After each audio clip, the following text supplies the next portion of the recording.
My name is Linda Nye. I'm the director of the Art Center.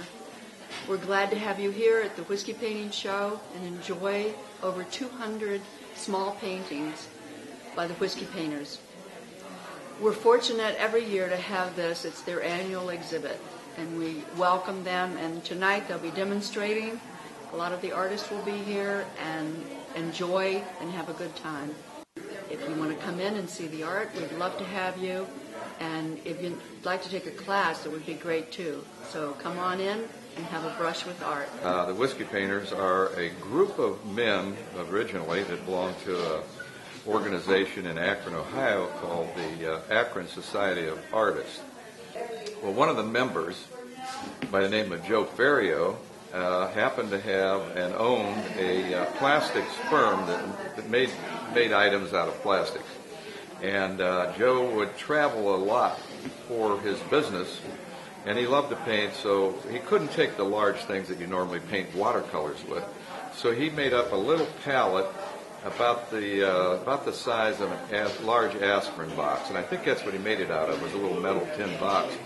And he put some plastic in there and cut holes in it, filled it with paint, cut off a paintbrush, put it inside this little palette, tore up some paper about 4 by 5 inches so he could carry them in his pocket. He'd travel all over the country, and then after he worked, he'd stop in a bar or a cocktail lounge, and he'd order a drink, and he'd take out his little palette and a paper, and he'd dip his brush in the drink.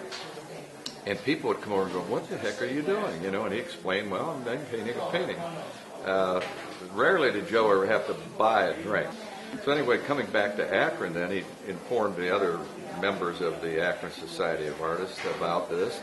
So they got together one evening at the Tangiers, about 14 of them, and they decided to form a group, and they called it the Whiskey Painters of America. That's how it started. They set a size limit of 20 square inches maximum for a painting. So they're all miniature paintings. To become a whiskey painter, a person must have a sponsor who is a bona fide whiskey painter, and we, elect them into the group. And then once you become a whiskey painter, you're a whiskey painter for life.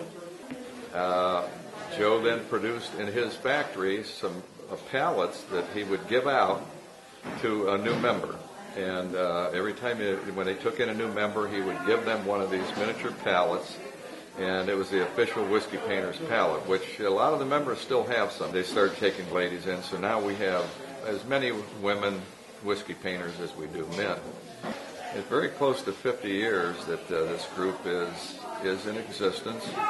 We were limited by charter to 150 members, and they come from far away as Connecticut to California, from Florida to Michigan. So all corners of the United States. It's a fun group made up of people that are serious watercolorists but like to get together and just have a good time.